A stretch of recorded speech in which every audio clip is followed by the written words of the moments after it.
आपने पिछले साल में जितने भी मेहनत की, जितने भी पैसे जुटाए, जितने भी पैसे को एफडी में किए या म्यूचुअल फंड में लगाए या अपने बच्चों के भविष्य के लिए जो भी पैसे को जुगाड़ लगा के रखे हैं, वो सब सिर्फ एक हफ्ते में जीरो हो सकता है। एक अचानक आई मेडिकल इमरजेंसी अच्छे खासे लोग को 10 से 15 लाख के कर्ज में डुबा सकता है। आज मैं आपको डरा नहीं रहा हूँ, बल्कि जिंदगी के सबसे बड़े फाइनेंशियल मिस्टेक की रोकने की सलाह दे रहा हूँ। दोस्तों, हम दिन रात मेहनत करते हैं ताकि हम अपने फैमिली को अच्छा जिंदगी दे सके, बेहतर लाइफ दे सके, लेकिन हम सबसे एक इंपॉर्टेंट चीज भूल जाते हैं, वो है हेल्थ इंश्योरेंस। मैं हेल्थ इंश्योरेंस लिया हूं, लेकिन मैं अपने सर्किल में देखता हूं तो लोग हेल्थ इंश्योरेंस नहीं लेते हैं। लोग ये भी सोचते हैं और पूछते हैं कि यार जब मुझे कुछ हुआ ही नहीं है तो मैं ये साल भर का प्रीमियम 10,000, 12,000, 15,000 क्यों भरूं? आखिर वो पैसा तो मेरा बर्बाद हो जाएगा अगर मुझे कुछ हुआ नहीं। ये बात सही है, लॉजिक से सही है कि अगर आप फिट हैं, अगर आपको कोई बीमारी नहीं, आपके फैमिली मेंबर में सब लोग ठीक ठाक है, फिर हेल्थ इंश्योरेंस में पैसा प्रीमियम में क्यों बर्बाद करूं? ये सवाल गलत नहीं है। लॉजिक से तो सही लगता है कि मैं प्रीमियम क्यों भरूं, लेकिन इसका अंजाम बहुत खतरनाक हो सकता है। मैंने हेल्थ इंश्योरेंस आज से 5 साल पहले क्यों लिया, आखिर आज तक मैं प्रीमियम भर रहा हूँ, आगे भी प्रीमियम भरने की क्यों सोच रहा हूँ, और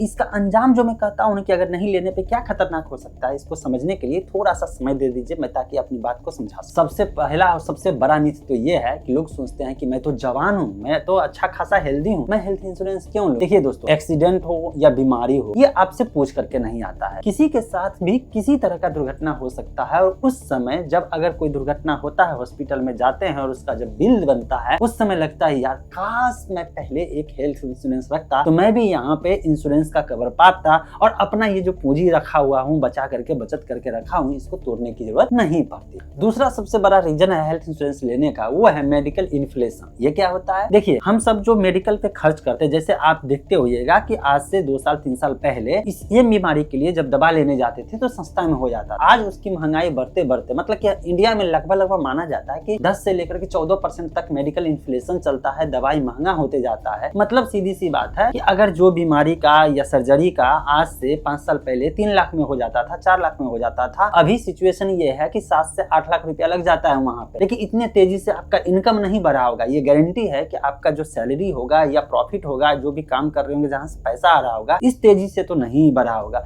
अब जरा सोचिए कि अगर थोड़ा सा भी किसी के कारण हॉस्पिटल में जाना पड़ गया, किसी भी रीजन से जाना पड़ गया, तो वहां पे आपका सैलरी या इनकम इस अनुसार से तो बढ़ा नहीं, लेकिन आपका खर्चा तो वहां पे बढ़ गया, तो बताइए आपको लॉस होगा या नहीं? एक बात तो आप इनकार नहीं करेंगे, आप सोच रहे होंगे यार मैं 5 लाख रुपया इमरजेंसी फंड में रखा हुआ हूँ, अपने बैंक में रखा हुआ, कभी कोई जरूरत पड़ेगा तो मैं वहां पे इस पैसे का इस्तेमाल कर लूंगा। लेकिन जरा सोचिए कि क्या सच्चाई यही है? नहीं, अभी की सच्चाई यही है कि किसी भी एक अच्छे प्राइवेट हॉस्पिटल में जाते हैं ना, वहां पे एडमिट होकर के इनिशियल प्रोसेस होते होते ना 5 लाख रुपया खर्च हो जाएगा, पता भी नहीं चलेगा। ये सच्चाई है, मैंने आसपास के लोगों को देखा है, उसको जमीन बेचते हुए देखा है, उसको कहीं से कर्ज लेते हुए देखा है। उसके पास पैसा था लेकिन वो आज कर्ज में डूब गया। क्यों डूब गया? क्योंकि एक प्राइवेट हॉस्पिटल में गया, बड़े हॉस्पिटल में गया, वहां पैसा उसका लूट लिया गया, और बाद में जाकर के गाली दे रहा है, सरकार को गाली दे रहा है, मतलब कि हॉस्पिटल वाले को, कंपनी वाले को गाली दे रहा है, और फिर पछता रहा है यार मुझे फलाना ने नहीं बताया हेल्थ इंश्योरेंस के लिए, मेरे पास रहता तो बढ़िया होता, भले ही लड़ करके बाद में क्लेम तो ले ही लेता, लेकिन कम से कम आपके पास पहले हेल्थ इंश्योरेंस तो होना चाहिए ना। तब तो जाकर के आप क्लेम करेंगे, और क्लेम रिजेक्ट होगा तो बाद में जाकर के उसके कानून चढ़ाई करेंगे और बाद में पैसा निकलवा लेंगे, है कि नहीं?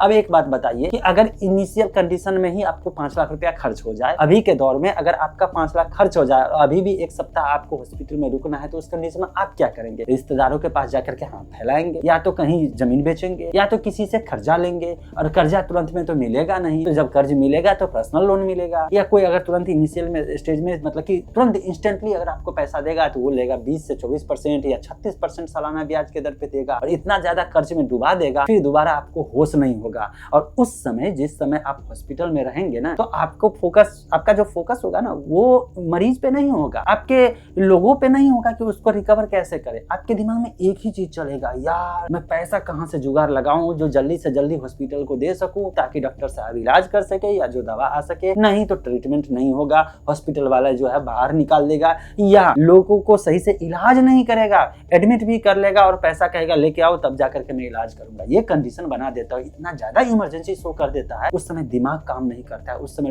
लोगों को लगता है यार कुछ भी करो, पहले अगले का जान बचाओ, जो मेरा फैमिली मेंबर है उसको ठीक करूं, बीमारी है इलाज करवाऊं। इस समय सिर्फ सोचता है कि यार मुझे पैसा चाहिए, और उस समय याद आता है कि मेरे पास काश है। अब आप में से कुछ कहेंगे कि मैं जिस कंपनी में काम करता हूँ, मेरे ऑफिस वाले ने मुझे कवर दे रखा है, तो मैं पर्सनल हेल्थ इंश्योरेंस क्यों लूं, मतलब अपने अलग से हेल्थ इंश्योरेंस क्यों लूं? दोस्तों, सबसे पहला सवाल है कि क्या आप ये गारंटी करते हैं कि आप जिंदगी भर के लिए मतलब कि हमेशा के लिए उस कंपनी में जॉब करते रहेंगे, कंपनी स्विच नहीं करेंगे। अब जरा सोचिए 1 मिनट के लिए कि आप उस कंपनी को छोड़ करके दूसरी कंपनी में जा रहे हैं और इसी बीच कुछ ऐसी घटना हो गई जिस समय आपका कवर नहीं रहेगा। फिर वो हेल्थ कार्ड भले ही आपके पास रहेगा, लेकिन आप उस कंपनी में नहीं है तो कंपनी वाले तो उसका कवर देंगे नहीं, कंपनी वाले तो रिकमेंड इंश्योरेंस को करेंगे नहीं कि इसका कवर लो, इसको पैसा दो, ये इसका बंदा या इसके फैमिली मेंबर जो हॉस्पिटल में एडमिट है उसका पैसा इंश्योरेंस वाले देंगे, ऐसा तो होगा नहीं। और दूसरी कंपनी में अभी आपका फाइनल उस स्टेज में गए नहीं है कि आपको कवर दे देगा और फिर लफड़ा फंस जाएगा। दूसरा सबसे बड़ा रीजन ये है कि आप 60 साल तक कंपनी में रह लेंगे मानते। इसके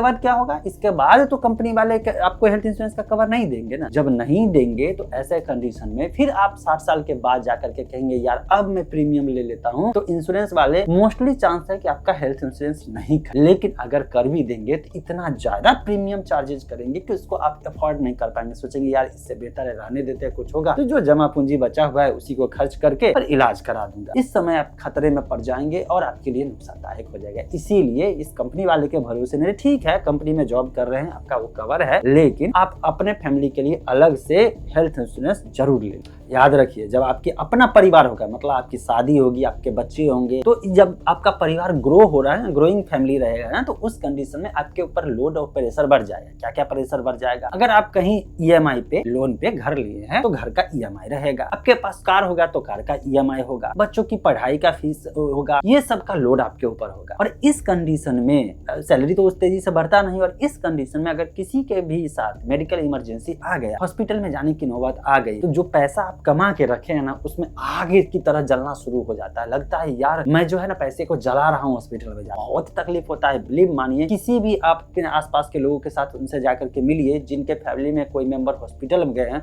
और उनसे पूछिएगा ना, तब वो बताएगा कि हॉस्पिटल वाला कैसे मुझे लूट लिया। और जिनके पास हेल्थ इंश्योरेंस रहता है, अगर हेल्थ इंश्योरेंस कवर कर लिया है और कैशलेस ट्रीटमेंट हुआ है, फिर उनसे जाकर के पूछिएगा तो वो कहेंगे यार मुझे ये काम था, मैंने ये काम कराया और कंपनी वाले ने मुझे पैसा दे दिया। मैं अपने रिलेशन की मैं बात करता हूँ, मेरे मौसा जी का एक बार एक्सीडेंट हुआ और पैर में स्टील लग गया। स्टील लगाने के लिए वो गए बहुत बड़े हॉस्पिटल में, क्योंकि लोकल हॉस्पिटल में उन्हें सही से विश्वास नहीं था कि सही से करेगा या नहीं करेगा, तो राजधानी वाले हॉस्पिटल में गए और वो हॉस्पिटल बहुत फेमस है, बहुत नाम है, मैं नाम लूंगा क्योंकि किसी का मैं तो यहाँ पर प्रचार नहीं कर रहा। और खुशी की बात यह है कि वो खुशी हॉस्पिटल से आए क्योंकि उनका पूरा का पूरा कवर हेल्थ इंश्योरेंस वाले ने दे दिया था और वो स्टील लगाए और अभी तक आराम से चल रहे हैं। हाँ उनके साथ जो स्थिति है वो अलग चीज है, लेकिन उनके जेब से मुश्किल 5,000 रुपया खर्च हुआ एक्स्ट्रा, बाकी सारा का सारा पैसा हेल्थ इंश्योरेंस वाले ने दे दिया। विश्वास मानिए जब आपके पास हेल्थ इंश्योरेंस रहेगा ना, कवर रहेगा ना, तो आपको लगेगा कि हमारे ऊपर एक छाता है, छत्र है, अम्ब्रेला है जो मुझे प्रोटेक्ट करके रख रहा है। अगर कुछ भी होगा तो कम से कम इतने का तो हेल्थ इंश्योरेंस का कवर है, तो इतना मैं अप्लाई करूंगा और उसमें से कुछ नहीं होकर के लेकिन कम से कम जो 80% का तो पैसा मुझे इंश्योरेंस वाले दे ही देगा। तो मेरे जो सेविंग है या जो मेरा पूंजी है, जो पैसा मेरे पास है, उस पर असर नहीं होगा, वो मेरा जलेगा नहीं बल्कि मेरा बचत रहे। लेकिन मैं एक ही चीज कहूंगा, अगर आप हेल्थ इंश्योरेंस ले रहे हैं तो आंख मूंद करके नहीं लीजिएगा। सबसे पहले देखिएगा उसका रिव्यू कहाँ देखिएगा? सोशल मीडिया पे जाकर के देखिए, इधर उधर मत देखिएगा। कंपनी जो दावा कर रही है ना उस पर विश्वास मत करिए, क्योंकि सब कंपनी अपने आप को कहता है मैं नंबर 1 कंपनी हूँ। किसी भी फील्ड में देख लीजिए ना, सब कंपनी का प्रचार में लिखा रहता है नंबर 1। सारे कंपनी कहेंगे यार जिस समय आपको कोई ऐसा होगा ना तो उस समय मैं आपके साथ खड़ा रहूंगा, लेकिन सच्चाई इससे इतर होता है। मैं अभी सोशल मीडिया पे मॉनिटर कर रहा हूँ, बहुत सारे इन्फ्लुएंसर के साथ भी ये घटना हो गई है कि वो कुछ सालों से प्रीमियम भर रहे हैं, लेकिन जब उनके साथ कोई घटना हुई तो कंपनी वाले ने उनके क्लेम को रिजेक्ट कर दिया। जबकि आपको क्या चाहिए, जिस समय आप हेल्थ इंश्योरेंस ले रहे हैं तो क्लेम सेटलमेंट रेशियो पे ध्यान जरूर देखिएगा। और इसके बाद ये देखिएगा कि कोई कंपनी वाले ने जो